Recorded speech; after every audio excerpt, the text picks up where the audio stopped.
أشهد أن عليا رضي الله. أشهد أن عليا.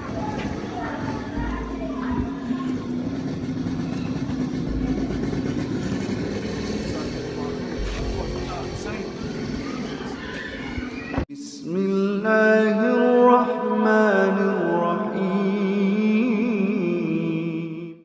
Bismillahirrahmanirrahim. Assalamualaikum warahmatullahi wabarakatuh. Alhamdulillah wassalatu wassalamu ala Rasulillah. Allahumma sholli ala Muhammad wa ala alihi Muhammad. Alhamdulillah kita bertemu kembali di channel Cahaya Hidayah. Nah, teman-teman semuanya, jadi di video kali ini saya akan mereaksi, yaitu ada satu video. Video ini sudah lama sih, akan tetapi saya menemukan satu video ini, yaitu ketika ada oknum, yaitu anggota Banser, telah mengawal ulamanya Syiah. Yang saya aneh, ulama Syiah ini, dia ini mengkafirkan seperti para sahabat, yaitu sahabat Abu Bakar, kemudian mengkafirkan sahabat Umar, Utsman, dan Muawiyah. Nah, akan tetapi, kenapa kelompok takfir yang sebenarnya ini ya disambut dengan mesra oleh oknum Banser? Nah, teman-teman semuanya, mari kita saksikan videonya ya. أشهد أن عليا رضي الله. أشهد أن عليا. Jadi ini adalah tokoh Syiah yang pernah ke Indonesia ini di depan umum mengaku sebagai imam perdamaian ya. Jadi tokoh yang dikawal oleh Banser ini, dia mengaku sebagai tokoh perdamaian dan sangat mendambakan persatuan, yaitu Ahlus Sunnah dengan kelompok Syiah. Mari kita lanjutkan ya.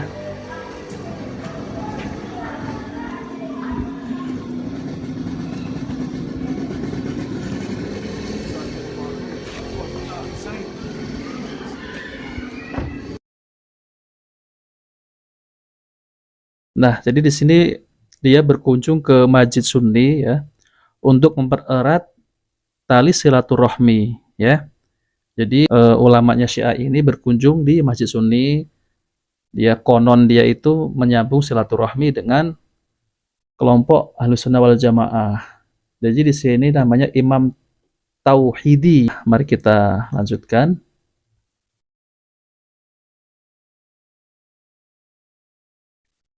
Dia bertemu dengan ketum PBNU, ini dah lama yang dulu ya, dan memperlihatkan wajah ramah damainya ternyata. Kemudian ya, dia ini mendapat medali emas penghargaan di konferensi internasional, yaitu para pemimpin agama karena sikap penuh toleran dan damai, tapi ternyata ini cuma takiyah ya.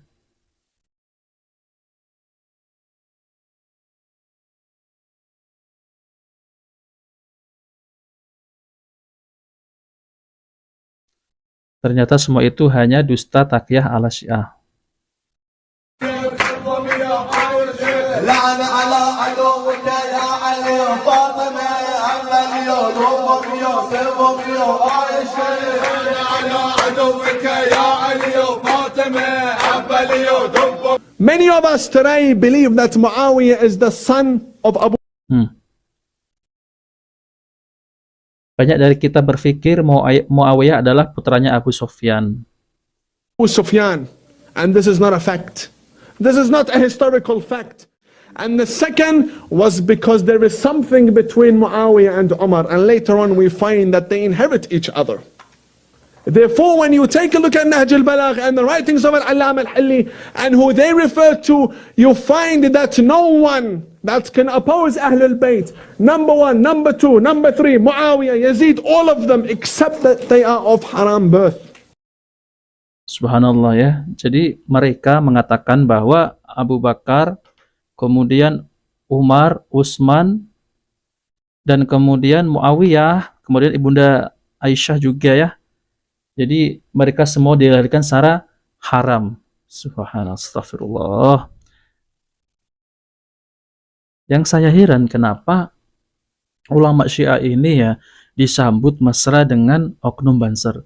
Itu yang saya heran ya teman-teman. Padahal inilah sesungguhnya mereka adalah kelompok takfiri ya. Jelas-jelas kelompok takfiri. Fatima had many enemies. Who was the main enemy of Fatima? Umar, who killed Fatima. Oh. This entire universe only exists because of la'nat bar Umar. Nah, ini yang tadi yang orang yang dikawal oleh Banser ya. Orang-orang Syiah ini memanggil kita, orang-orang yang memerangi Syiah ini, dengan nyebut kelompok takfiri. Betul, saudara-saudara dengar? Sekarang biasa disebut sebagai takfirisme. Kecenderungan satu kelompok orang untuk mengkafir-kafirkan orang lain yang berbeda faham atau berbeda pandangan dengan dia. Dan gejala ini menurut saya sungguh sangat memprihatinkan, merupakan ancaman global, dan salah kalau orang menganggap bahwa negeri kita ini bisa bebas dari ancaman takfirisme. Semestinya dia yang kelompok takfiri ya, yang mengkafirkan para sahabat ya, yang resikonya luar biasa besar. Mereka menyebut kita ini kelompok takfiri. Apakah benar? Tapi justru orang-orang Syiah ini mengkafirkan orang-orang yang dipuji oleh Rasulullah, dipuji oleh Rabbil Alamin. Jadi kata Habib Ahmad Zain Al-Kaf ya, orang-orang Syiah ini mengkafirkan orang yang dipuji Rasulullah SAW seperti para sahabat ya, Masya Allah ya, yaitu Abu Bakar ya, Abu Bakar Asy-Syiddiq ini dikafirkan oleh orang-orang Syiah. Kemudian sahabat Umar dikafirkan oleh orang-orang Syiah.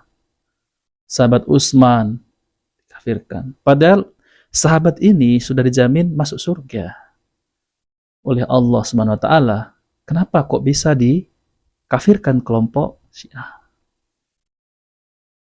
Ya. Bahkan Ibunda Aisyah juga ya. Dan sahabat Umar juga dituduh membunuh Fatimah. Bahkan orang-orang Syiah ini menfitnah sahabat seperti Abu Bakar, kemudian Umar, kemudian Utsman, ini merebut kekuasaan. Maksudnya setelah peninggalan Rasulullah SAW ya, kata beliau, setelah peninggalan Rasulullah maka nanti khalifah akan diganti oleh sahabat Ali. Ini adalah khurafatnya orang-orang Syiah.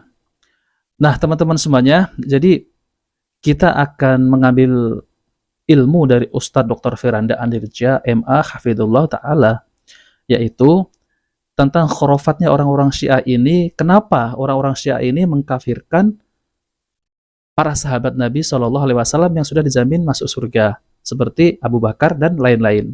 Orang yang menyaksikan bahwa Abu Bakar, Umar menjadi khalifah, ini sahabat semua dihukumi kafir.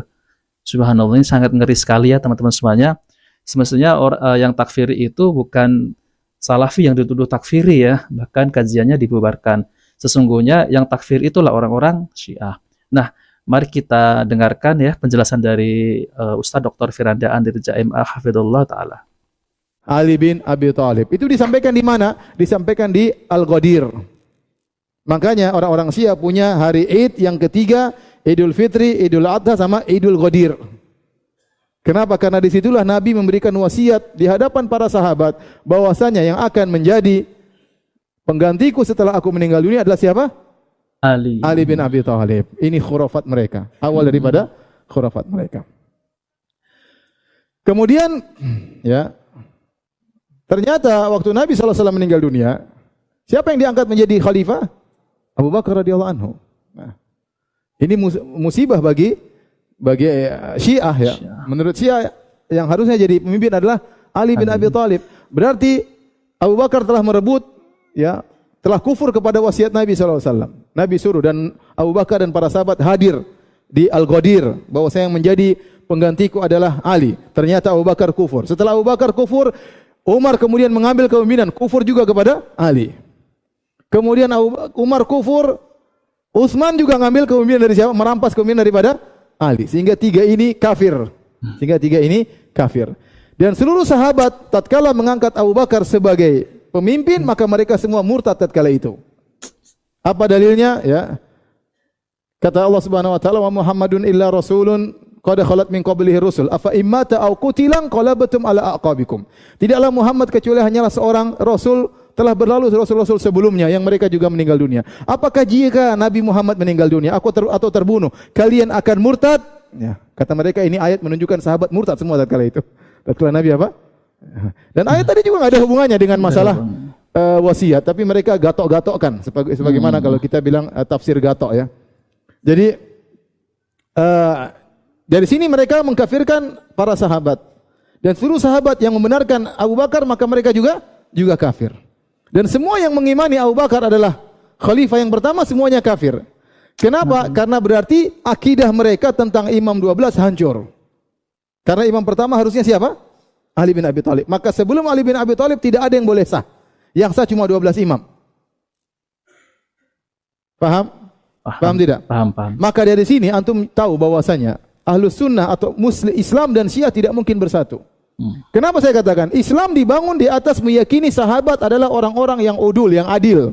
Orang-orang yang terpercaya. Kenapa? Karena Al-Quran dan Sunnah sampai kepada kita melalui siapa? Para sahabat. Sementara agamanya Syiah tidak mungkin berdiri kecuali para sahabat kafir. Saya ulangi. Agama Syiah tidak mungkin berdiri kecuali para sahabat apa? Kafir. Kalau para sahabat tidak kafir berarti Abu Bakar sah. Kalau Abu Bakar sah berarti agama Syiah buyar.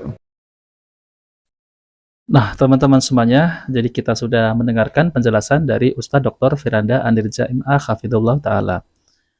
Jadi, alasannya Syiah mengkafirkan para sahabat seperti Abu Bakar. Nah, ini nih.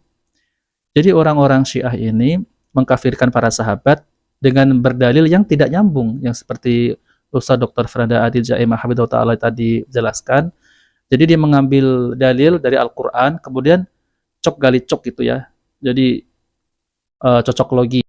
Jadi ayat itu menjelaskan ya, digabung-gabungkan ya, dicocok-cocokkan untuk mengkafirkan para sahabat Nabi SAW. Karena keyakinan orang Syiah ini setelah sepeninggalan Nabi SAW yang menjadi khalifah itu sahabat Ali. Ini keyakinan orang-orang Syiah ya, harus Ahlul Bait ya. Dan kemudian Abu Bakar ternyata diangkat menjadi khalifah. Kemudian orang-orang para sahabat menyaksikannya dan mentaatinya. Kemudian orang-orang Syiah ini menyebut bahwa orang-orang yang mempercayai bahwa mentaati bahwa Abu Bakar sebagai khalifah, maka ini adalah kafir. Jadi semua para sahabat Nabi yang mempercayai dan mentaati Abu Bakar menjadi khalifah, semua kafir. Ini adalah hal yang mengerikan ya. Dan sesungguhnya, semestinya yang takfir itu adalah orang-orang Syiah. Jadi tidak ada Salafi yang suka mengkafir-kafirkan, ini tidak pernah ada dalam kajian Salafi. Bahkan dalam kajian-kajian Salafi ini tidak mudah untuk mengkafirkan kaum muslimin karena pertanggungjawabnya berat, harus ada hujah, harus ada ijma yang menyaksikannya ya. Jadi itu tidak benar ya teman-teman ya. Jadi yang saya anehnya, kenapa orang-orang Syiah ini yang seperti tadi itu sampai dikawal oleh Banser ya, kemudian bertemu dengan mantan ketua PBNU ya. Nah itu yang saya heran, kenapa sampai diterima dengan mesra gitu ya, padahal sesungguhnya orang-orang Syiah ini sedang bertakyah. Padahal di belakangnya mengkafir-kafirkan Ahli Sunnah wal Jamaah. Jadi Syiah ini bukan bagian dari Islam, maka agama Syiah dengan Islam ini tidak akan bersatu.